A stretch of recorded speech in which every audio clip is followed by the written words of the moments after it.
Yes, Zola, if you're looking for a hashtag Man Crush Monday, holla back, eh?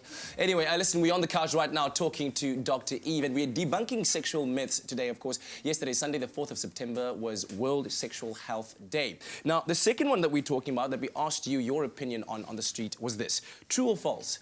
Sexual orientation is a choice.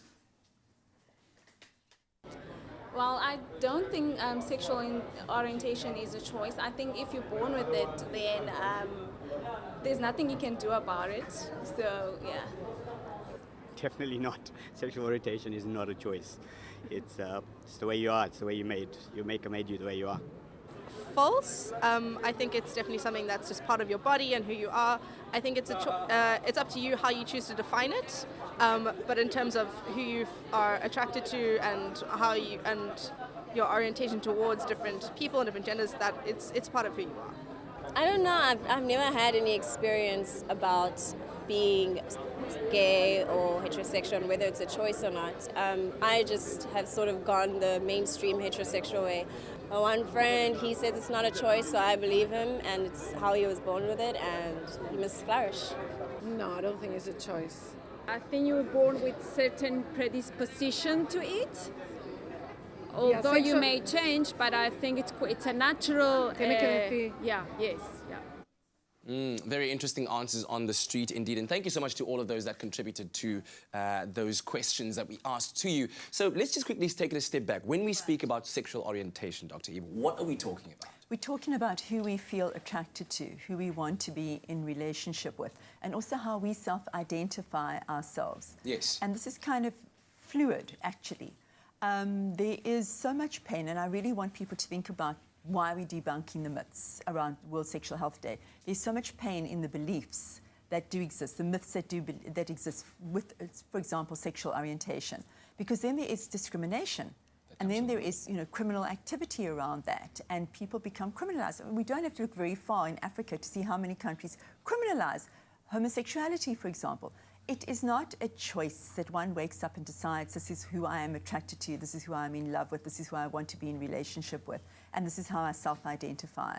We know from research, and in fact there was research that came out about a week ago, that shows that there are a number of factors that will predetermine what sexual orientation, who do we love. So the majority of people are what would be called heterosexual, meaning that they're attracted and they're in love with and they want to be sexual with people who are of the opposite sex.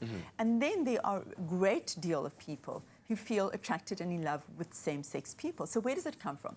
There's an element of genetics that go along with it, and there's elements of biological factors. So even before you are born, during your in utero phase, there are hormonal changes that begin to happen that will then decide or predispose you to be in a certain sexual orientation. And then you're born, and then there are factors that we know in your environment that also could influence the way that you are.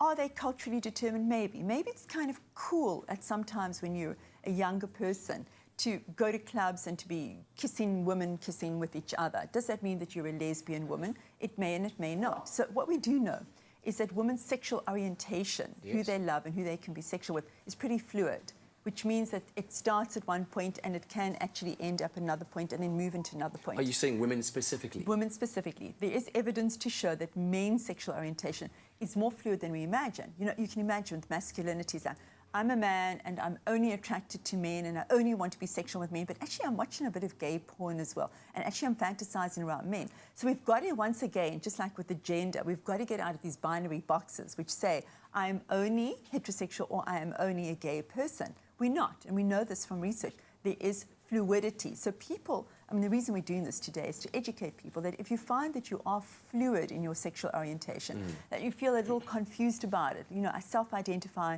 as a heterosexual person, but I'm having fantasies about same-sex people. What does that mean? And it can be very harmful if you feel you're abnormal or that there's something wrong with you. We're here to say there is fluidity. This isn't a choice. We just feel it. Yeah, just begs the question, I wonder why some people choose to think about it the way that they do in a negative sense. And perhaps this is something that you at home could shed some light on. Give us a call on 083-913-3728 with any of the questions or comments you might have regarding our topic today, of course, sexual health. We are debunking sexual myths as well, so stay tuned to your Feel Good Breakfast show. There's certainly lots more to come.